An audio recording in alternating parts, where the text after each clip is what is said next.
We need to talk about Islam. You know, that religion with 1.6 billion people comprising about 25% of the world's population? Yeah, that Islam. You see, Islam is currently the world's second largest religion. Christians, don't worry, you're still number one. Even though it's been around for 1,400 years, Islam is still woefully misunderstood, especially in the United States. Despite what your crazy but lovable uncle says on Facebook, Islam does not promote hate. I'm not commanded to kill the infidels.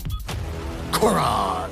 The Quran, as a whole, promotes faith, hope, and peace. So, when you see stuff like this, know that it's always taken out of context. And if you don't believe me, let's ask the experts.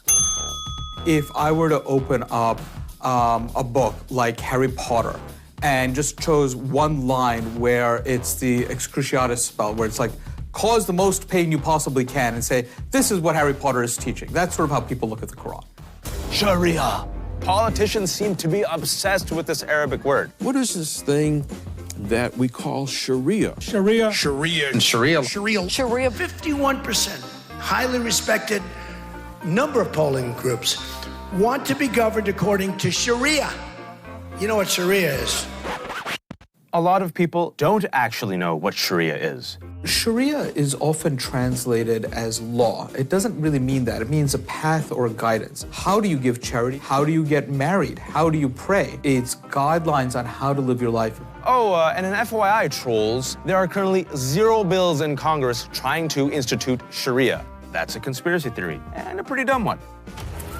Jihad. America is only familiar with jihad in its most violent form, the idea that Islam should defend itself against those who wish to tear it down.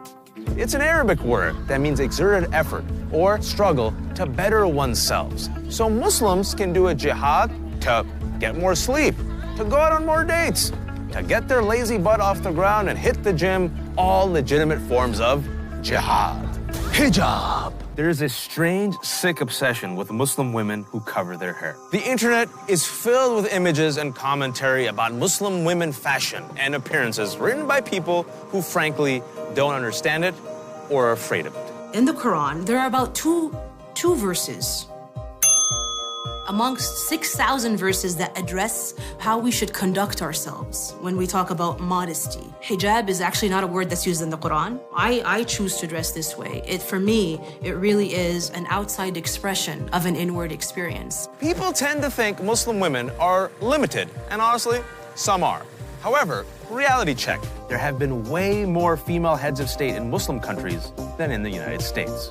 There are a few Muslim countries, such as Saudi Arabia, that limit Muslim women's rights. They're taking God-given rights that God has given to women and imposing their own views and opinions on what it is that women need to do and not do. They're the ones that are contradicting Islam. They're the ones that are bringing in alien influences into the faith, not the other way around.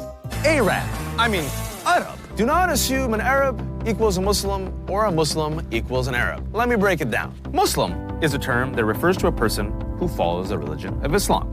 Arab is a cultural, linguistic, and ethnic term broadly referring to Arabic-speaking people in the Middle East and North Africa. There are millions of non-Muslims in Arab-majority countries who happen to be Christian, Zoroastrian, Baha'i, even atheists. Hopefully, this has cleared up some of the garbage that jams up your news feed.